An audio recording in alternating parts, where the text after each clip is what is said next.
the Halfcab Kickflip. This trick is a Fakie Backside 180 and a kickflip at the same time.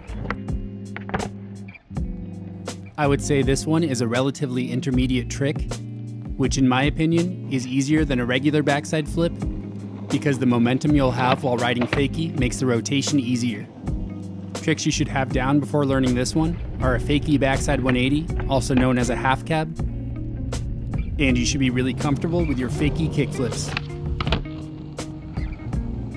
So the main parts to this trick are the winding up and then unwinding of your shoulders, popping off your tail and flicking with your front foot as you start to rotate, the rotation of your body and your board as the board flips, and then catching the board, and then landing on the board and rolling away.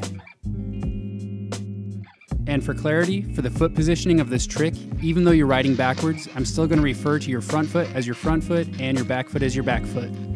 So for my front foot, I pretty much set it up like I would for a regular kickflip, maybe a little further down from the bolts. And for my back foot, I have the ball of my foot pretty much right in the center of the tail. So it pretty much looks like this while I'm rolling. So because this trick is just a half cab and a kickflip at the same time, you would think that all you need to do is learn both of those really well and then put them together.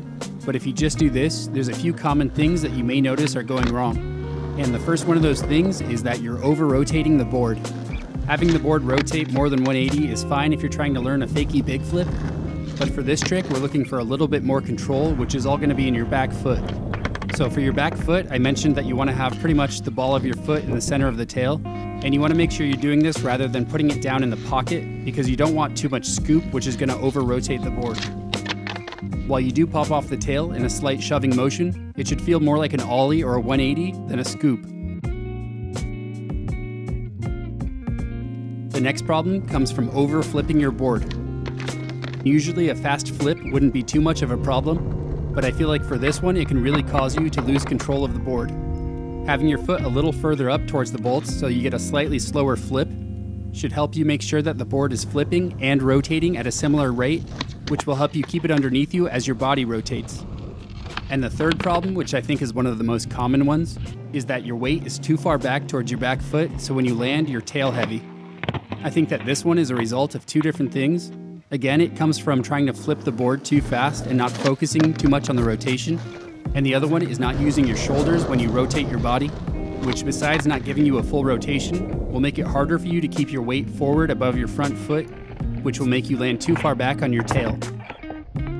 So keeping these three common mistakes in mind, you can start actually trying this trick, which basically just comes down to doing a Fakie kickflip and little by little adding a backside rotation in. Now at first you don't really have to do the full thing. You can start off with a little 45-degree rotation and then 90 and then work your way up. But the main thing here is even if you're not fully rotating, you want to keep in mind those three mistakes so that you don't lean too far back, flip your board too fast, or scoop it too hard. And also this is one of those tricks where you can really benefit from landing with one foot at first. This just helps you feel how much you need to rotate and how hard you need to kick the board.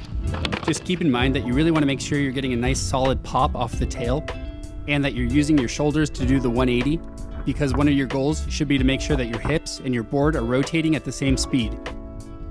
So once you actually are able to start landing on the board with this trick, you probably will notice that you're landing a little back heavy towards the tail. And that's fine at first, just to get comfortable doing this trick.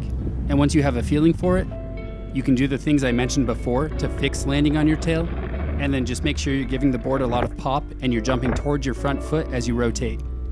So I think this is one of those tricks where it's really more about what not to do rather than what to do, because the concept of putting together a Fakie Backside 180 and a kickflip is pretty straightforward. And I think the main things to watch out for are just that you're well balanced and you're centered over your board the whole time, and that you're properly flicking the board. So here are a few of my half cab kickflips. Just keep note of the facts that I kind of use my shoulders to help my hips rotate, and after I pop the board, I do my best to keep my weight centered so I'm not leaning too far back or too far forward, and also I'm pushing off the tail and flicking the board just enough to get it around. So I don't really think that there's too much else to explain about this one. I think it's more about going out and experimenting. This can be a really fun trick, and like I said earlier, if maybe you're having trouble doing regular backside flips, you might want to try this one because I think it's easier, and hopefully with enough practice, you'll get it down. So I hope that this one helped you out at least a little bit, or maybe gave you some new ideas or insights. And as always, I'd like to thank you for watching, and you can like and subscribe if you want.